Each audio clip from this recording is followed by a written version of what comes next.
All right, so this is pretty much everything I take when I go sport climbing. All right, so what is sport climbing? So sport climbing is generally pre-bolted routes. They're short, single pitch. You don't need that much, hence it's just for sport. It's like the pure difficulty of it is what's the appeal to sport climbing. You won't need any traditional climbing gear. You should be following a bolt line. They're predetermined routes.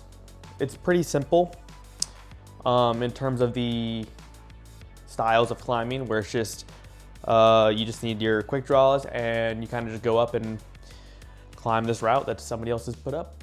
It's definitely one of the simpler forms of climbing, just single pitch sport climbing. Easy to go out for a day and just climb.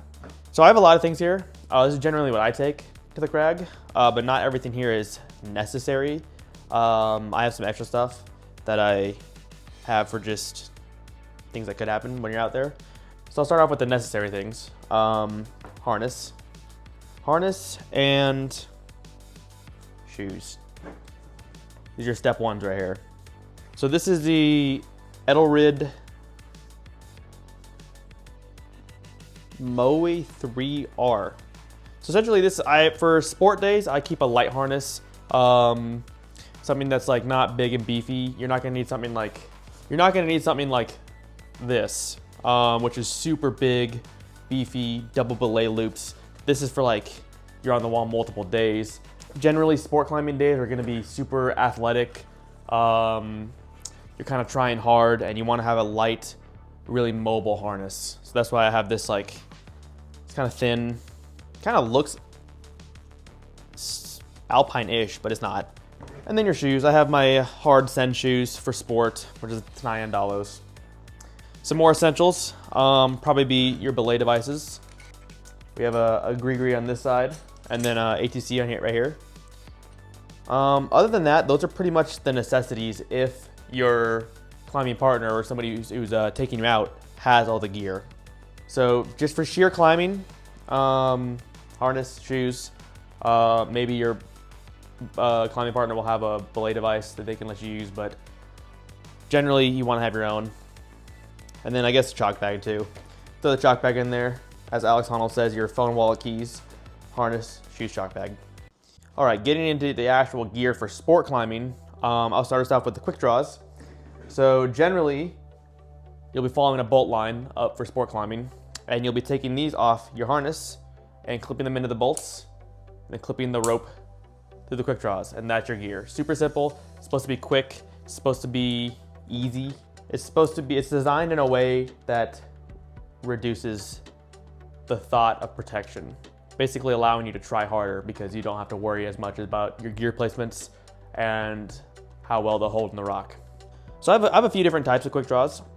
I have some black diamond ones. I have some Petzl ones, more black diamonds, but these are the ultralights. And then I have, actually these ones I made myself, and then some Alpine. They all have, well, it's mainly like Alpines and then quick draws have their own uses, but it doesn't really matter which ones you get. They're all kind of the same.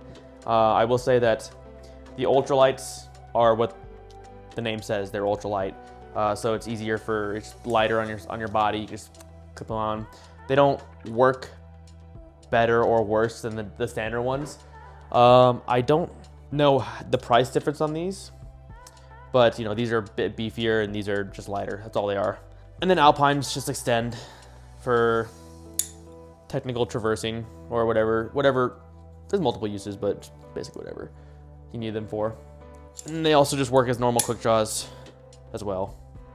So another one you're probably gonna need if you're collecting your own gear is a rope. You don't need anything fancy for sport days. This is just like the most standard mammut rope I could find is 9.8, 70 meters. Nothing about sport climbing is super like fancy. I need the specific piece of gear for. It's kind of just like it's supposed to be the chill. It's supposed to be like the simple form of climbing. If I'm gonna be setting up top ropes or climbing with people that probably don't lead as much, I'll probably have a pre-made quad on my rack.